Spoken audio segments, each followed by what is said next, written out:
Hey guys, it's the Lord here, back in with another action figure review. Today we'll be taking a look at the DC Multiverse Collector Edition Dr. Midnight from the Justice Society of America. America! Yeah! Coming again to save the motherfucking day, yeah! I mean, what else you gonna say? Really. That said, this of course is brought to us by the fine folks over at McFarlane Toys, and to my knowledge was originally supposed to be a McFarlane Toys exclusive, but wound up on BBTS the same day it wound up on the McFarlane Toy Store, so I don't know. I guess it's a Dark Archers, Dark Stars situation where some people got them, some people didn't. Still missing the Dark Stars as of the time of this recording, so anyone can help me out with that, that'd be great. But at any rate, before we get too far ahead of ourselves, why don't we cut right to the chase and get into the meat and taters of this review and take a look-see at all Dr. Midnight has to offer in terms of accessories, starting off with a collectible trading card. Ooh, shiny! Yeah, there you go. Let's look at that on the back. Bio is, I don't know a lot about this character, so if anyone wouldn't mind filling me in, that'd be greatly appreciated. That said, we got some grip hands, we also got a pointing pointer and a, I don't know what kind of hand that is, that's just kind of, so there you go. Then we also have his owl, which I think his name is Hoot. And it is a slug piece, doesn't do anything, but it is just an owl. And I can't actually get this to perch on his arm like freaking Soundwave, so stay tuned to the end for that. Take a closer look at Midnight. The hockey puck display stand we're used to seeing with all McFarlane Toys releases, and the figure. Now, he's got the taffeta cape, but he doesn't have a wire in it, so that's kind of weird. I don't know why we're getting like some with plastic capes, some with wired capes, some with soft goods capes with no wire that are made out of a decent material, some with fabric capes with no wire that are made out of this shit. I don't know, it's very weird, but thankfully, unlike 0 Hour Superman, his cape actually does fold up nicely on the back and doesn't get in the way of anything. Whereas that 0 Hour Superman just flared out and sat like shit. So, yeah. But as far as articulation goes, his head will look side to side. It'll look up and down and tilt. Woo! Tilt around there. Shoulders will go up, back down, rotate around. He's got the beautiful butterfly rotator cap thingies. He's got a bicep swivel. Double jointed elbow. Not sure if this guy is reuse or not. Feels like it could be, but of what, I don't know. He does have ball hinge wrists, however, that will rotate, hinge, and swivel.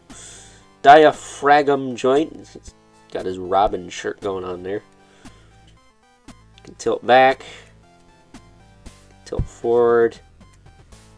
It's not the tightest thing, but it's not loose. There we go. That's a little better. Just had to adjust it.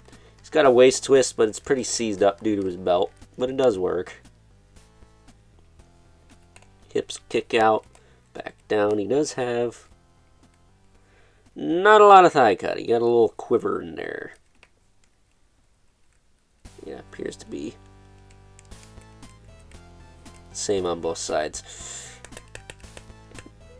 Crunchy ass double knee. Because he's got a knee pad like an actual piece of armor, I think. I mean, it sticks up enough. Because he's got that going on, his knee is pretty clean. But then he's got the ball hinge ankles that will rotate, hinge, and pivot.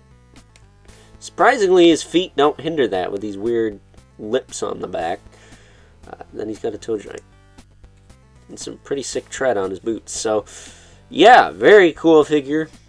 It's nice to get another member of the J.S.A. Out of the way. Hey, hey. Hey, hey, hey. Hey, hey, hey. That was Mrs. Robinson by you got me. I don't think it's the Kinks. I think they did Lola.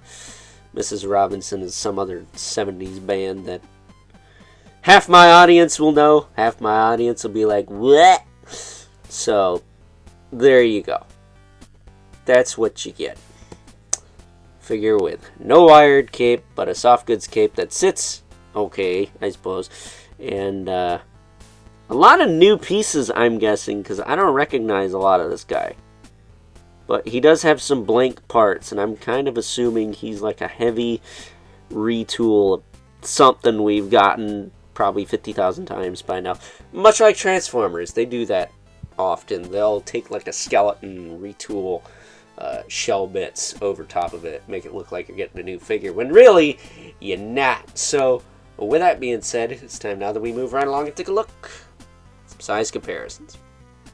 First up, here's good old Dr. Midnight alongside a couple fellow members of the Justice Society of America. We have Dr. Fate, a lot of doctors on this team. He was a digital, phygital, whatever you want to call it all, release. And then we also have another collector edition in the Platinum Chase of Mr. Terrific, as he appeared on the Justice Society team post-Crisis, if I'm not mistaken. Or maybe it was during or pre-Crisis. Either way, it's around the time of Crisis on Infinite Earths. And, well, as you can see, the Justice Society has a lot of blue and yellow.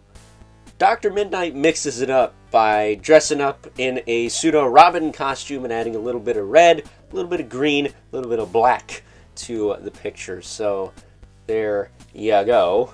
Getting these two out of the way, however. Both of which are on the same body, might I add. And I think Dr. Midnight might share some parts with them as well. But we have our two regulars, the Mythic Legion's Brother Mandibilith,